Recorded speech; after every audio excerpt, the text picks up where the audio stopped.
피시더라가 돼야 되는 거예요. 그래서 그의 신학에 문제가 있는 겁니다. 참 어려운 이야기인 거예요. 이사야는 지금 그 얘기를 하는 겁니다. 그래서 모든 이단들이 예수를 다 뭐 한 사람? 실패한 사람으로 보는 거예요. 어떻게 메시아가 십자가에 죽냐? 어떻게 그럴 수 있냐? 그러니까 문선묘회가 나타나서 내가 뭐다? 참 감람나무다. 이만희가 나타나서 내가 이긴 자다. 하긴 뭐 우리는 우리 교리도 모르는데 남의 교리를 우리가 또 알 것도 아니고 내가 진짜 이긴 자다. 그 얘기가 그냥 나온 게 아닌 거예요. 유물론적 관점에서 메시아는 어떤 자가 돼야 돼요? 이긴 자가 돼야 되는 거예요. 아이 참, 이긴 자가 돼야 되는 거예요. 그런데 유물론적 관점에서 예수를 보면 그는 어떤 자예요? 진자거든요. 패한 자거든요. 그러니까 이제 이 시대가 요구하는 새로운 메시아 누가 있어야 돼요? 이긴 자가 있어야 되는 겁니다. 이게 뭐가 다른지를 우리가 이해를 못하는 거예요.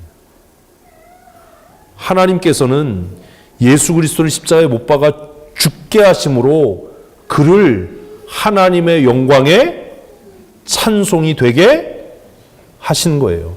이사야 53장 전에 10장 앞에서 그 얘기를 하는 겁니다.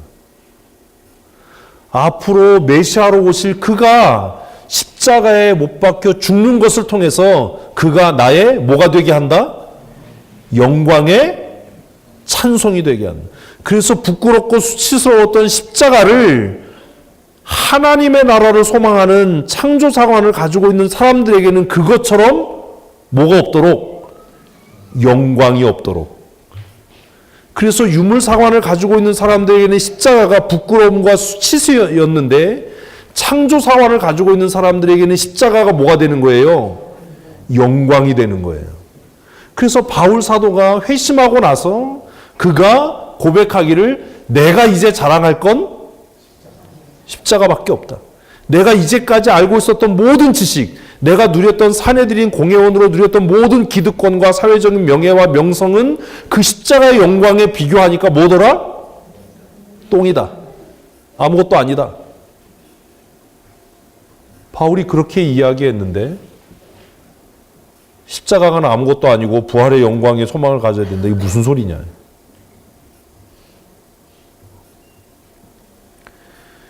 우리가 자녀를 양육할 때 먼저 생각해야 될 건 뭐 어떤 기교나 뭐 유대인 학습 쉐마 이런 쓸데없는 소리 하지 말고 부모인 내가 부모 세대인 우리가 도대체 무슨 역사관을 갖고 있느냐? 무슨 역사관을 갖고 있느냐? 우리의 아이들이 하나님께서 나를 이렇게 부르신 것 같아요.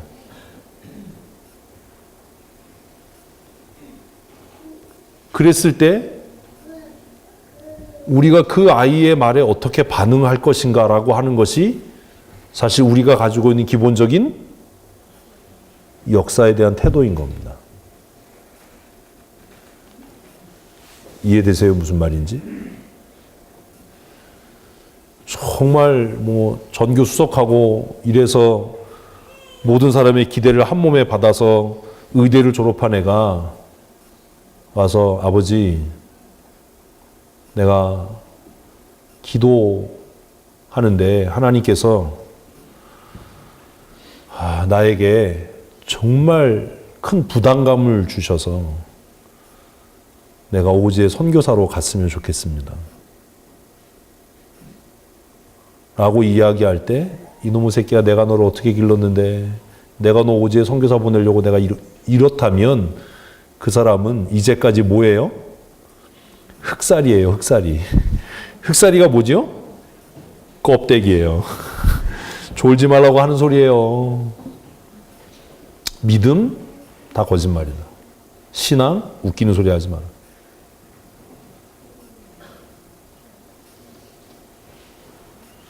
세상을 이끌어가는 두 개의 역사관이 있습니다. 하나는 뭐고요? 창조사관이고요. 하나는 뭐라고요? 유물사관입니다. 우리가 얼마나 웃기는 사람들이냐 하면 삶의 방식으로는 유물사관을 따라요. 그래서 아이들을 기를 때도 그렇게 기르면서도 직업이 소명이야 이런 정신없는 소리를 합니다. 여러분 진짜 직업이 소명입니까?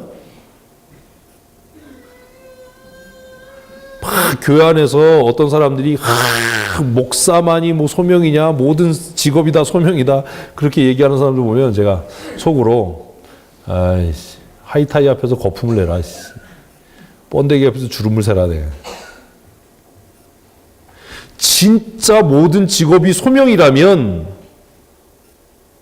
귀한 직업과 천한 직업이 있어요 없어요? 크게 대답하세요. 있어요 없어요? 거짓말이잖아요 여러분. 직업이 진짜 소명 맞습니까? 목회만 거룩한 일이 아니라 직장일도 거룩한 일이야. 진짜 그렇습니까? 진짜 그게 진실이면 직업에 뭐가 없어야 된다고요? 선호하는 직업과 선호하지 않는 직업이 없어야 되는 거예요. 그 사람 태도에.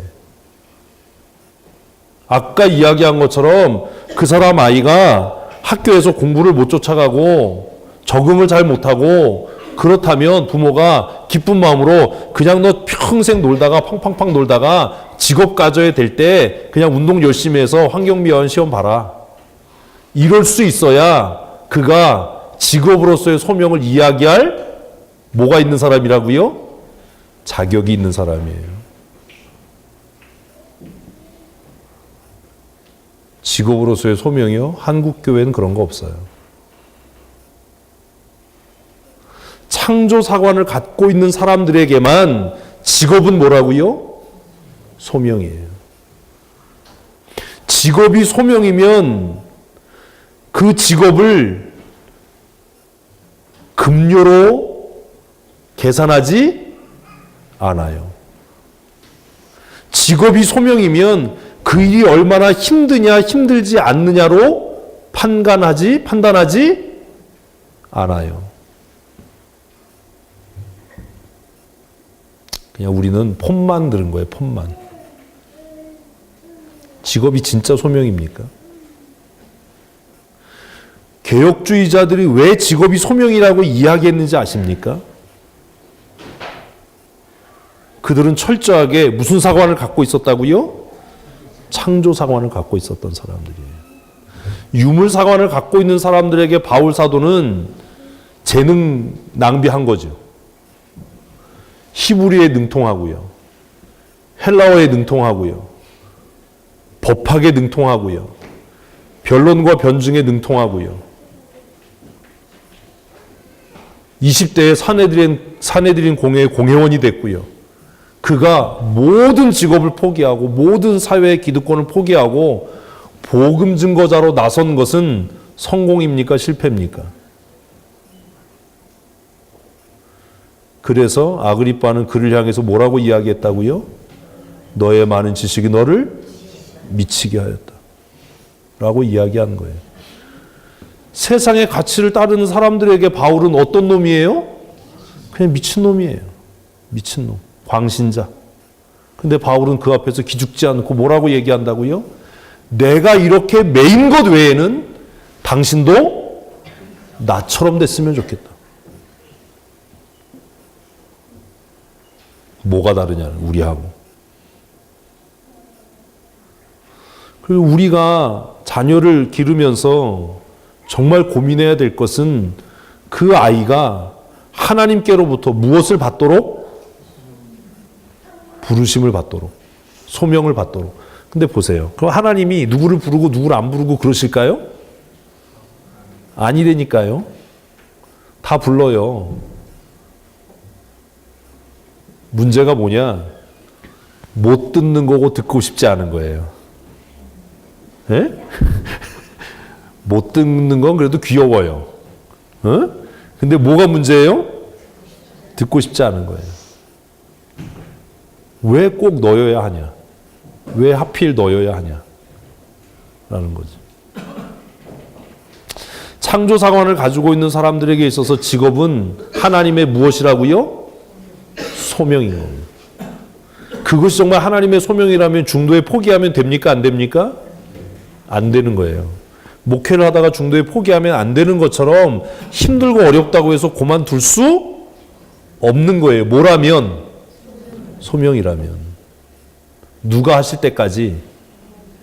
하나님께서 옮기실 때까지.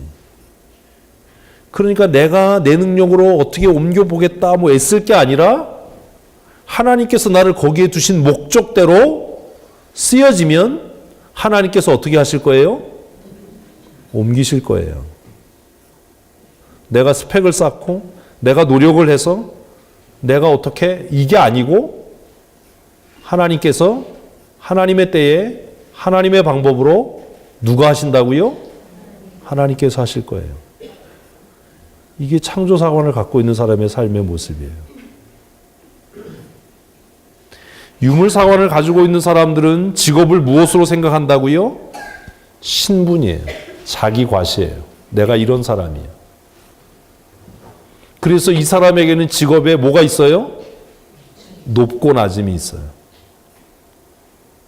우리는 어떤 사람이죠? 그러니까 우리는 유신론적 유물사관에 젖어 있는 사람이에요. 굉장히 어렵죠.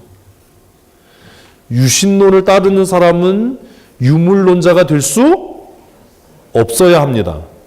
그런데 오늘 많은 기독교인들이 유신론적 유물사관에 젖어 있어요. 그것을 성경은 뭐라고 얘기하냐면 여호와를 경외하면서 무엇을 섬기는? 만몬을 섬기는.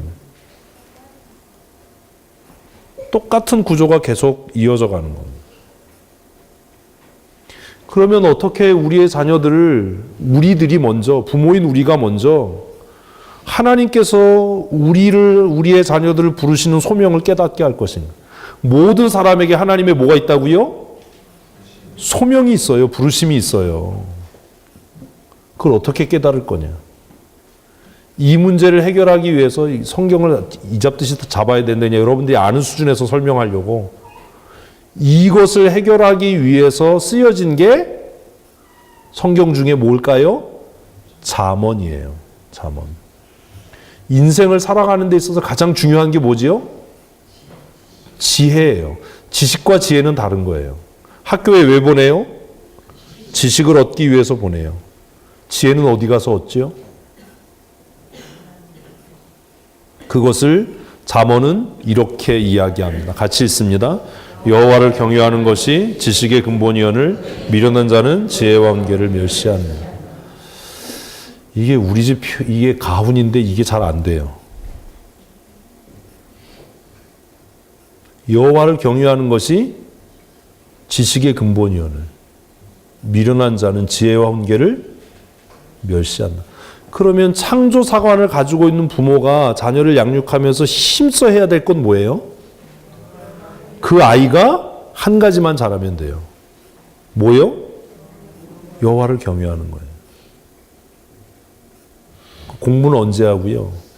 그 아이가 정말로 여호와를 경외하는 자가 되면 하나님께서 그에게 무엇을 더하신다고요? 지혜와 지식을 더하실 거라고. 근데 우리는 이걸 하질 못하는 겁니다. 여호와 경외하는 걸 가르치지 못하는 겁니다. 그럼 왜 우리가 여호와를 경외하는 것을 가르치지 못하냐? 아까 말씀드린 것처럼 부모인 내가 반쯤 뭐기 때문이에요? 유물사관을 갖고 있기 때문이에요. 두려운 거예요. 성경만 가르치면 이 아이가 어떻게 될 것 같은 거예요? 경쟁에서 뒤처질 것 같은 거예요. 하나님이 하지만이 붙는 거예요. 하나님이 살아계시지만이 붙는 거예요. 항상 이 만이 문제예요. 만. 한글에서 만을 없애야 돼. 그래서 그 아이가 우리 모두가 하나님의 소명을 깨달으려면 먼저 뭘 배워야 된다고요? 여호와 경외하는 것을 배워야 돼요. 주의를 왜 지키는 거지요? 여호와 경외하는 걸 배우는 거예요. 많은 사람들이 인터넷 찾아보면 11조 필요 없다, 뭐 11조 하지 말아야 된다, 심지어 어떤 사람은 뭐 제목이 뭐 11조 뭐 이런 얘기 하는데 11조 왜 하지요? 성경은 뭐라고 이야기하죠? 그것을 통해서 너희가 무엇을 배우도록? 여호와 경외하기를 배우도록 하나님이 원하신다는 겁니다. 성경은 처음부터 레위기 법에서부터 신명기 법에 이르기까지 창세기부터 신명기 끝까지 율법서 전체를 통해서 하나님의 사람들이 힘써 이루어야 할 것이 뭐다? 여호와 경외하기를 배우라는 거예요. 여호와 경외하기를 배우는. 그래서 아버지는 좀 엄해야 돼요. 어머니는 어때야 되고요? 사랑이어야 됩니다. 이게 지금 오늘 뒤바뀐 거죠. 집에 무서운 사람이 없는 거예요. 경외라고 하는 말이 가지고 있는 의미를 생각하면 왜 우리가 하나님을 아버지라고 하지요? 물론 어머니라고 우기는 사람들도 있어요. 왜 아버지라고 그러죠? 하나님의 하나님 되심이 도대체 뭐죠? 하나님의 하나님 되심은 두려움이에요, 사실. 그래서 하나님 하면 항상 뭐가 따라와요? 경외요. 이 한국 교회의 신학을 어지럽히는 표 중에 하나가 하나님은 사랑이시라예요. 개코 같은 소리를 가르치는 거죠. 이 큰일 날 소리를 가르친 거예요. 이게 통합 측에서 시작된 거잖아요. 모르지 뭘. 하나님은 사랑이시라. 그래서 어떤 사람들은 하나님의 사랑이 무조건적이라고 이야기하는데 성경 읽어보세요. 하나님 사랑이 무조건적인가요? 그럼 성경에 나는 질투하는 여호와라는 어떻게 할 거지요?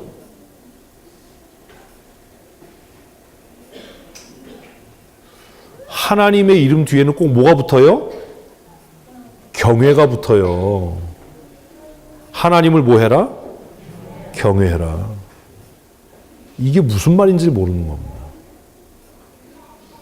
왜 성경은 하나님을 계속해서 두려운 분으로 이야기하지요?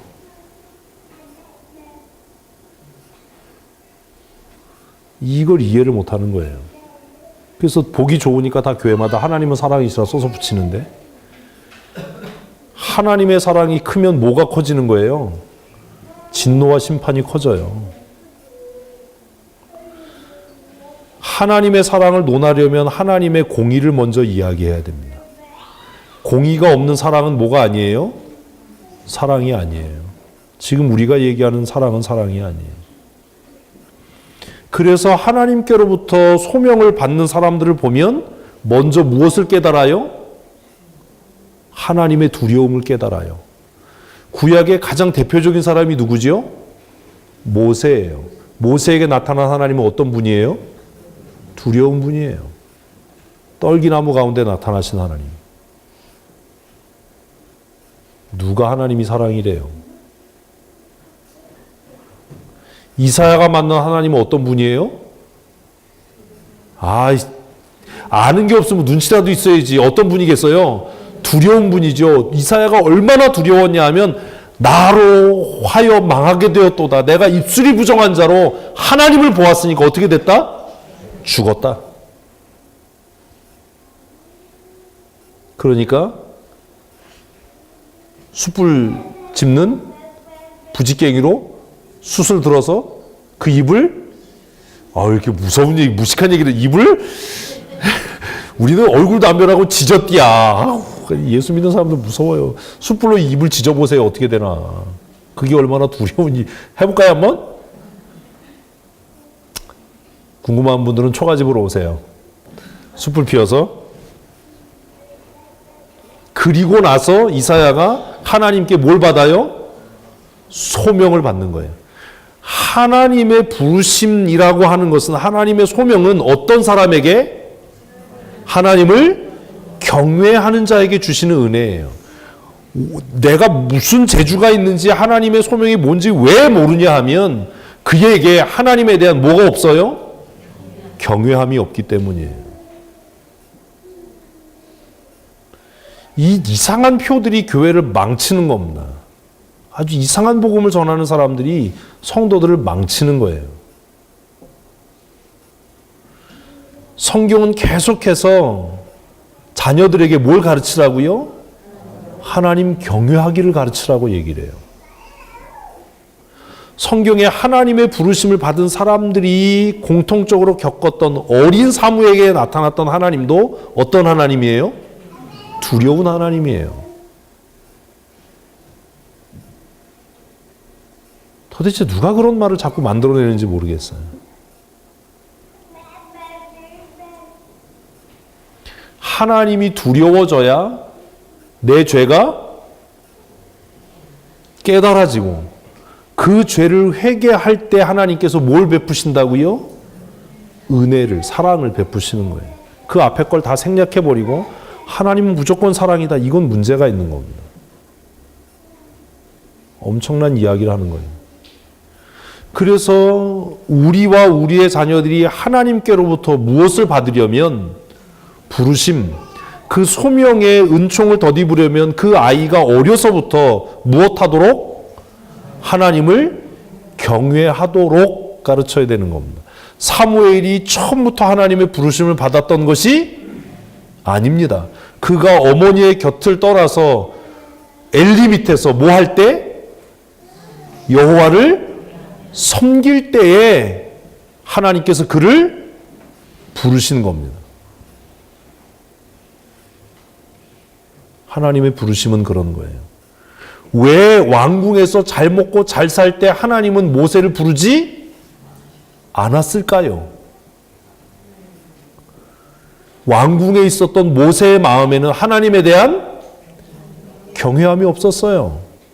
왜요? 자기 신분이 왕자인데요. 내가 내 힘으로 할 수 있는데요. 그 자기 힘으로 한 게 뭐예요? 사람 쳐 죽인 거였잖아요. 광야로 쫓겨서 나이가 80될 때까지 다 진이 빠지고 나서 이제 삶의 내리막길에서 그의 삶이 두려움으로 가득할 때 그는 뭘 봤다고요? 하나님의 임재.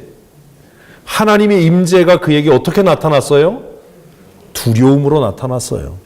그가 얼마나 두려웠는지 신발 벗어라고 하니까 그 40대에 자존심 세고 혈기왕성했던 모세가 뭐 하더라고요? 신발을 벗더라고요.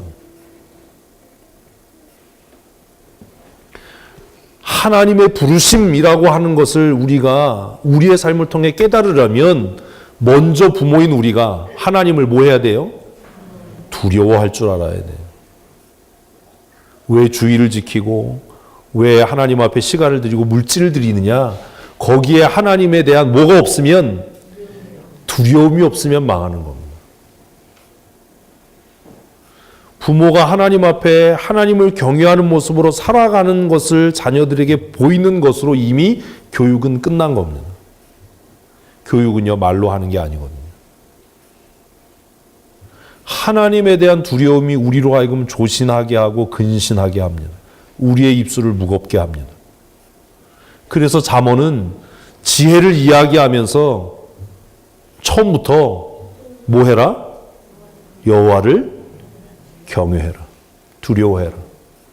그것이 모든 지식의 근본이다라고 이야기를 합니다. 그리고 오늘 본문으로 가면 1절 읽습니다. 자녀들아 주 안에서 너희 부모에게 순종하라. 이것이 옳으니라. 자 보십시오. 하나님을 경외하는 것이 어떻게 실천적으로 보이는 믿음으로 나타나지요? 그러면 이 1절 말씀을 뒤집으면 부모가 자녀를 양육할 때 가장 먼저 가르쳐야 될 게 뭐예요? 순종이에요. 누구에게요? 부모에게요. 이게 잘 안 되는 거예요. 여러분의 자녀가 하나님의 은혜와 복받는 믿음의 사람이 되기를 원한다면 그 자녀를 여러분의 곁에 두시고 뭘 가르치라고요? 이유 없는 순종을 가르치셔야 돼요. 단 어디 안에서? 주 안에서요. 내가 하나님을 무엇함으로? 아까 얘기했잖아요. 뭐 함으로? 경외함으로 자녀에게 뭘 가르치라고요? 복종을 가르쳐야 돼요. 그래서 믿음의 완성은 뭐예요? 복종이라고 성경이 얘기하잖아요. 믿음의 완성은 복종이다. 그래서 모든 믿음의 사람들을 보면 그의 삶의 마지막 끝의 완성은 뭐예요? 제가 복종이라고 얘기하는 이유가 있어요. 아브라함이 이삭을 데려간 게 순종입니까? 복종입니까? 그건 순종으로 해결이 안 되는 일이라고 저는 생각해요. 제가 얘기했잖아요. 순종은 납득되고 이해될 때 하는 거고, 복종은 이 끝이 어떻게 끝날지 모르지만 그냥 하는 거예요. 예수님의 삶의 마지막은 뭐지요? 내 삶을 아버지께 의탁하는 거예요. 내 영혼을 아버지께 의탁합니다. 그거예요. 모든 하나님의 사람의 삶이 그랬어요. 그래서 부모가 자녀에게 먼저 가르쳐야 할 것은 부모에게 뭐 하는 것? 순종하는 거예요. 안 돼 라고 하면 그것은 끝까지 안 되는 일이어야 돼요. 이게 안 되는 겁니다. 하나님께서 안 돼 라고 하면 그 일은 되나요? 안 되나요? 안 되는 거예요. 떼쓰고 금식하고 뭐 난리를 지겨도 그건 안 돼요.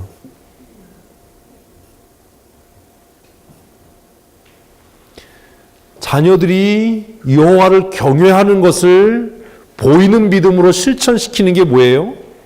2절이에요. 읽습니다. 내 아버지와 어머니를 공경하라. 앞에서 말하는 순종과 뒤에서 말하는 공경이 뭐가 다르지요? 순종은 태도라면 공경은 실질적인 거예요. 그제 그 얘기했잖아요. 자녀들이 직장 생활하고 돈 벌기 시작하면 부모를 뭐 할 수 있어야 된다? 물질적으로 섬길 수 있어야 한다. 그것이 뭐다? 공경이다. 자녀가 주는 것을 받고 다시 돌려주는 것은 공경을 가르치는 겁니까? 안 가르치는 겁니까? 가르치는 겁니다. 받지도 않고 받은 것으로 치는 건 이거 문제가 있는 거예요. 무슨 말인지 아시겠어요? 야, 엄마 용돈 줘, 아빠 용돈 줘. 그래서 그 아이가 용돈을 갖고 와서 더 많은 것을 뺏어가겠죠. 그죠? 그럼 안 받고 안 주면 되잖아요. 근데 왜 받고 왜 주지요? 뭘 가르치는 거예요? 공경하는 것을 가르치는 거예요. 그것이 마땅한 일이다. 예전에는 우리 다 그랬어요. 월급 타면 빨간 내복 사가고. 지금 이 세상이 참 이상해져서 국물도 없지요? 국물이 없는데 뭐 건더기는 있겠어요? 여호와를 경외하는 것이 지식의 근본이오늘 미련한 자는 지혜와 훈계를 멸시하느니라라는 말씀이 보이는 믿음으로 실천되어진 것이 에베소서예요. 그래서 정말로 부모가 자녀에게 가르쳐야 할 것은 뭐 하는 것? 순종하는 것을 가르쳐야 돼요. 그런데 여기에도 원칙이 있어요. 그 원칙이 뭐냐 하면 공경을 가르치고 순종을 가르치는데 원칙이 뭐냐? 4절이에요. 4절 읽어보십시다. 또 아비들아 너희 자녀를 노엽게 하지 말고 뭐 하지 말고? 노엽게 하지 말고. 이게 잘 안 돼요. 감정적으로 하지 말라는 거예요. 마음이 상하도록 하지 말라는 겁니다. 저도 이게 잘 안 돼요. 이게 왜 잘 안 되나 가만히 생각해 보니까 저도 부모로부터 많은 노여움을 받았기 때문입니다. 그래서 이게 잘 컨트롤이 안 되는 거예요. 그래서 화내고 난 다음에 후회하고 내가 그때 똑같은 말을 해도 노엽게 하지 말았어야 되는데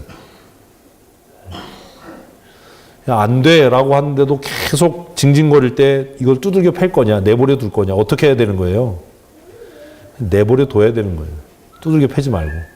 우린 기분이 감정이 상해서 내 부끄러움과 창피 때문에 그 자녀를 노엽게 하거든요. 잠언에 있는 원칙 여호와를 경외하는 것을 가르쳐라. 근데 어떻게 여호와를 경외하는 것을 가르치냐? 그 출발은 누구에게 순종하는 것? 부모에게 순종하는 것이다. 여호와를 경외하는 것을 가르쳐라. 그 출발은 부모를 어떻게 하는 것이다? 공경하는 것이다. 그걸 가르쳐라.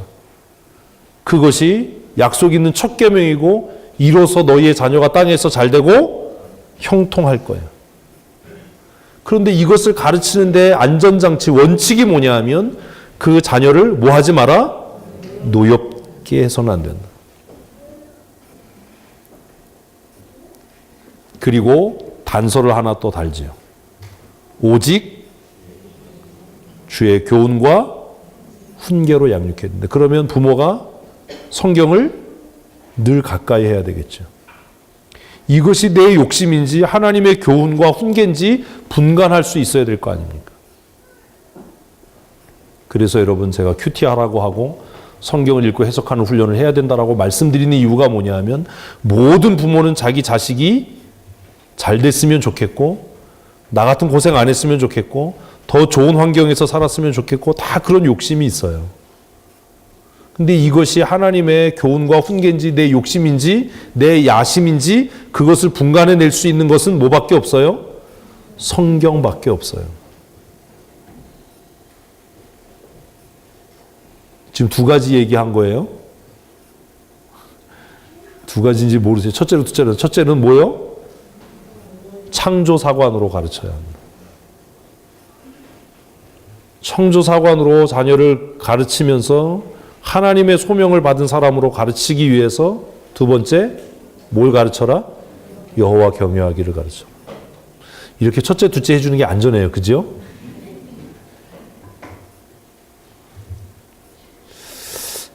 그리고 마지막이에요. 세 번째. 자녀에게 뭘 가르쳐야 돼요? 하나님 앞에서. 이게 뭐냐 하면 성경 처음 시작이 뭐지요? 태초에 하나님이 천지를 창조했다. 성경 맨 마지막이 뭐지요? 하나님의 심판이 있다. 뭐가 있어요? 뭐가 있다고요? 하나님의 심판이 있어. 인생의 성공과 실패는 이 땅에서 끝나는 게 아닙니다. 인생의 성공과 실패를 최종적으로 판단하실 분은 누구예요? 하나님이에요. 성경은 그 얘기를 해요. 지금 좋은 직장 들어가고 좋은 대학을 졸업하고 좋은 배우자를 만나서 걱정 없는 결혼 생활하는 게 인생의 성공이 아니에요. 이건 창조사관에서 말씀드린 거예요. 하나님께서 부르신 소명대로 사는 게 삶의 성공이에요. 그리고 그것을 언제요? 마지막 심판의 때에 하나님께서 가름할 거예요. 5달란트 받은 사람, 2달란트 받은 사람, 1달란트 사람을 다 모아놓고 심판하듯이. 그래서 시가서의 굉장히 중요한 전도서는 이렇게 이야기합니다. 같이 읽겠습니다. 청년이여 내 어린 때를 즐거워하며 내 청년의 날들을 마음에 기뻐하여 마음에 원하는 길과 내 눈이 보는 대로 행하라. 자녀들을 우리가 양육할 때 우리도 그렇지만 성경은 우리에게 뭐라고 이야기하냐 하면 인생 뭐 있어? 그냥 청년의 날에 어떻게 살아? 즐겁게 살아. 행복하게 살아. 인생의 진짜 성공은 뭐다? 오늘을 즐겁게 사는 것. 오늘을 행복하게 사는 것. 그 얘기잖아요. 9절이. 11장 9절이.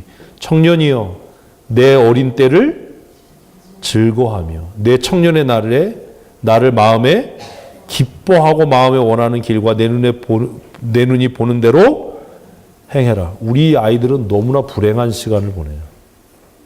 미래에 보이지 않는 행복 때문에 오늘을 저당 잡히고 사는 거예요. 근데 성경은 뭐라고 얘기한다고요?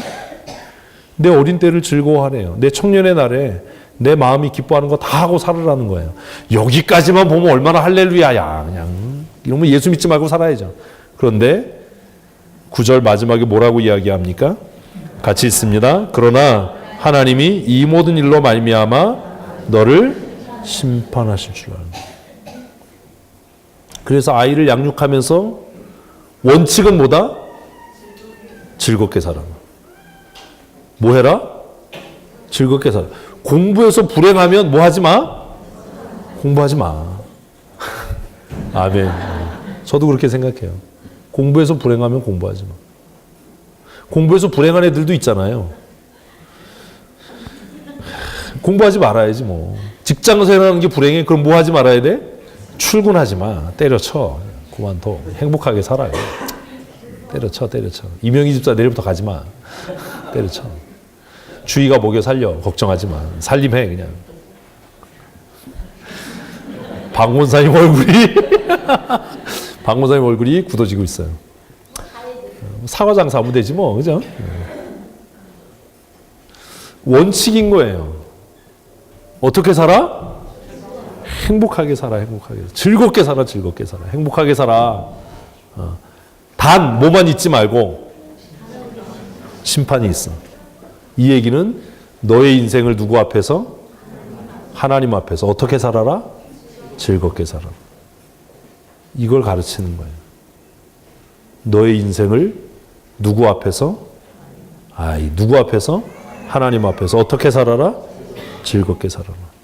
그래서 부모 밑에 있을 때 부모가 돈 대줄 때 여행 열심히 다니고 부모가 너의 이렇게 든든한 방패가 돼줄 때 하고 싶은 거 다 하고 살아라. 그러나 그 일에 대해서 뭐 해야 될 거다? 책임져야 할 날이 올 거다. 그걸 가르치라는 거예요. 행복한 아이로 키우십시오. 요즘에 아이들은 불행하잖아요. 공부해도 안 되는데 왜 자꾸 공부를 하라고 그래요? 놀으라고 그래야지. 그리고 12장 마지막 결론에서 이렇게 얘기합니다. 같이 읽겠습니다. 일의 결국을 다 들었어요. 일의 결국이 뭐예요? 인생은 그렇게 살다 죽을